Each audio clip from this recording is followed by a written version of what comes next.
This is the greenhouse which I bought on Take-A-Lot, and it actually made many of my seedlings like these ones survive.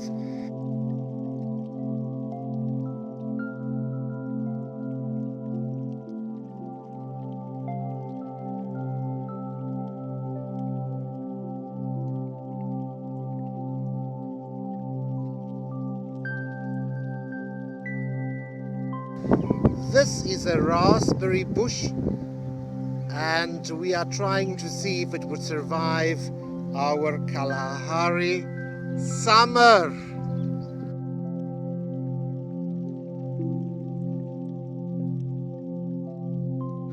This is a blueberry. It's looking rather dilapidated, to say the least, but it has small berries on it. You can't see them though. But anyway, here we have a plum tree, in the distance a quince tree. Here we have a cherry guava, sorry, beg your pardon. Here we have a black mulberry. The reason for me making this video today is because yesterday I had somebody who helped me, and we made these little beds, or what you call it, circles around the trees. And now it's very scenic here. Here are my pomegranate trees. I'm very proud of them, or fond of them, because in the Kalahari they seem to be able to survive. Here you have an idea of my orchard. I don't know if you can call it that, but anyway, this is what it is. And a kind man from Montague, he sent me a few strange fig varieties. I told him I'm interested in figs, and he sent me the Diana fig. He sent me the King 2 fig, and the other one was Kadota fig. Anyway, I'll take a stroll down this lane. Oh, before I go any further, one of my other joys is my goji berry bushes, I should say, that I got from Just Berry Plants in Midrand, I think, and they are doing well. And oh yes, here is a quince cutting that I grew. I will see what will happen to it, whether it will mature. We will see. Before I forget, here we have an elderberry. The elderberry survived our winter. There's another one. We are trying to see what it will do with our summers. They are flowering, and I'm not so sure when they would form berries, but they have been flowering rather profusely, to use such a grand word in the Kalahari. Anyway, here we are carrying on and on and on and on, and I'm taking you down this route, down the pomegranate lane. A pomegranate tree can apparently become 200 years old. Now this tree that you see here in front of me, my great-grandfather or grandfather planted about 60 to 70 years ago. And then it was transplanted about 3 times, and in June I transplanted it from a very bad spot to this place. And it's been doing well. Obviously I cut out the dead wood. And this is another tree that I took from a place where it was obscured by a veranda. It couldn't get sun, so I salvaged it and I planted it here, and it seems to be doing well. Here is a sister plant of the one my grandfather planted, and it's also doing well. These are new pomegranate trees. They're not very old. I think they are about 1 month old. I planted them. They came from Montague. And then some neighbors gave us prickly pears, and I planted them here. I've got 4 small olive trees, and I'm contemplating planting them between these prickly pears. I will see what I will do, but this is how it looks from this side. Now we're going to go up this terrace and I'm going to show you my apricot tree and I think a plum tree, peach tree, and the fig cuttings which I cultivated, and then I have two wonderful trees, the jujube trees or the Chinese dates, and we are praying and hoping that they would make it in the Kalahari. Here you see the peach trees and the apricot trees that I spoke about. I planted my very own small fig trees I should say, and this is a carob tree, another fig tree, and obviously some prickly pears. And then my good friend in Montague sent me some almond trees, and the names of the almond trees are still a secret, it seems, because they are still trying to establish whether these trees would be able to bud late and have their blossoms late so as to escape frost. Anyway, here we have the jujube tree, the Chinese date. Apparently it can take cold weather and it can withstand drought conditions, and we are praying that these trees would make it here. Apparently they could be almost 1.5 meters high by the end of the season, but we really hope so. I'm going to show you my third orchard. I don't know if I may call it that, but anyway, as you can see, there are two greenhouses. One is a proper one, the other one at the back I just made myself to help my fig tree and rose tree cuttings to survive, and they did. Okay, over here is a Eureka lemon tree which my aunt gave us. A lady in Bloemfontein grew it from seed.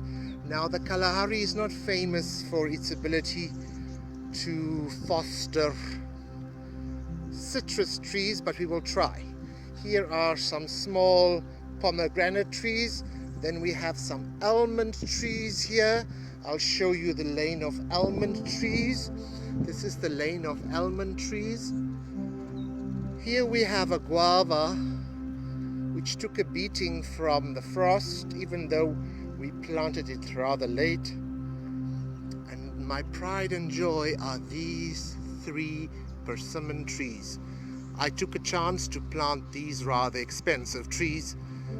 It's about 300 rand a tree, but they are beautiful trees. Apparently they survive in Texas in America.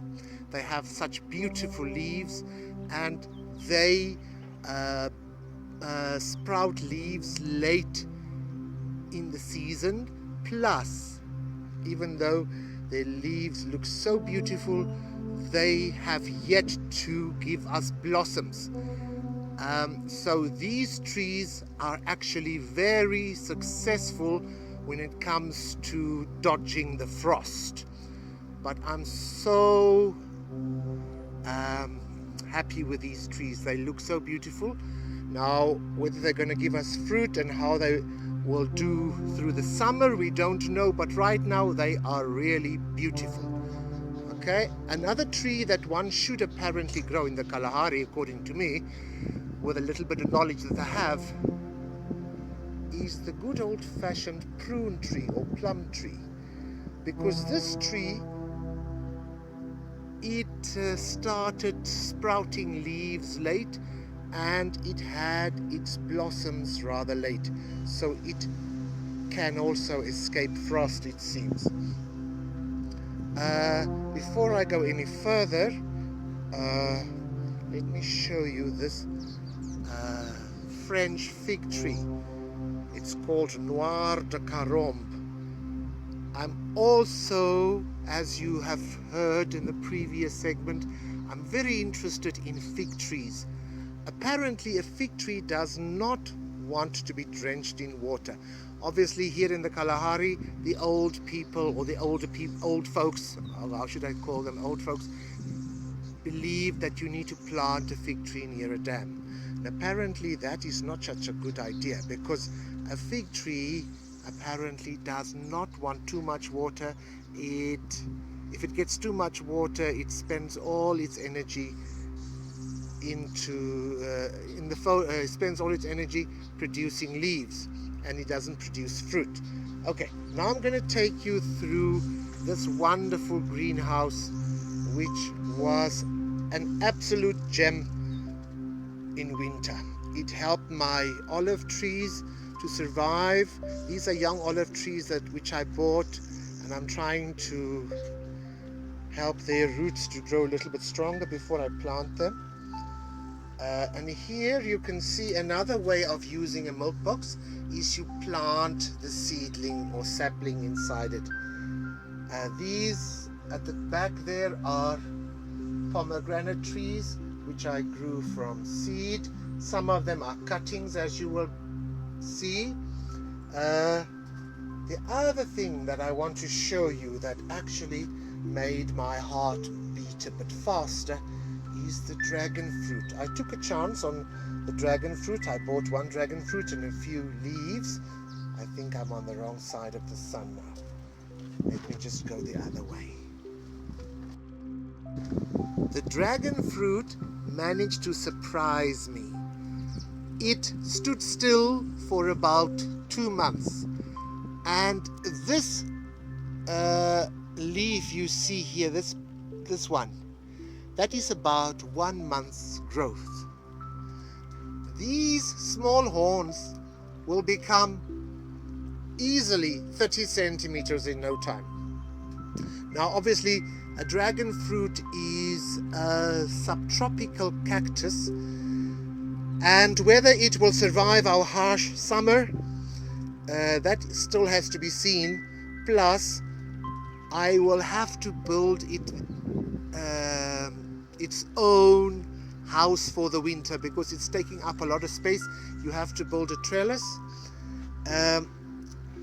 But I am actually surprised, and pleasantly surprised, by the resilience of the dragon fruit so far. There you can see some more of my pomegranate seedlings. I have so many beautiful seedlings. They are beautiful to me. I suppose people who know more about horticulture or aquaponics or hydroponics or whatever you want to call it, they will laugh at me, but this was a real journey for me. I feel very rich when it comes to the little bit of knowledge that I've gained regarding propagation, seedlings and cuttings with regards to pomegranates and figs. Here we have quince trees that were sent from Montague. They arrived here with their roots in gel, and I just planted them. This, I don't know how old this quince stalk is, but they are so beautiful to me. And this is a satsuma tree, apparently in the Kalahari or in adverse winter conditions, a satsuma tree could survive. Here I have an apple tree. What it will do, I don't know, but it does survive the winter apparently. I think any tree that loses its leaves in winter should be okay in the Kalahari. The other one that is apparently a favorite when it comes to dodging frost is the kumquat. I don't know if you can see, but there are some small kumquat blossoms. Here's another kumquat. And then here I have a rough skin lemon. Apparently a rough skin lemon compared to the Eureka does much better in adverse winter conditions. Now this one I kept in the greenhouse for most of the winter and even early spring, but unfortunately I was 2 weeks too early because the temperature dropped about 3 weeks ago, and then it took a hammering, but may it survive. Here I have a peach tree. It should be doing all right, let us hope so. Here you see the very first prickly pear plants that I planted round about June or May. A neighbor gave me some plants. We had some prickly pears here a few years ago, or up until a few years ago, but then the cochineal problem took out all the prickly pears in our area. So we trust that these will make it. But it's quite wonderful to see these cacti develop, because there's nothing, and then all of a sudden you have these small things that appear, these nodes, I don't know what you would call it, and then you have these wonderful leaves that just want to live.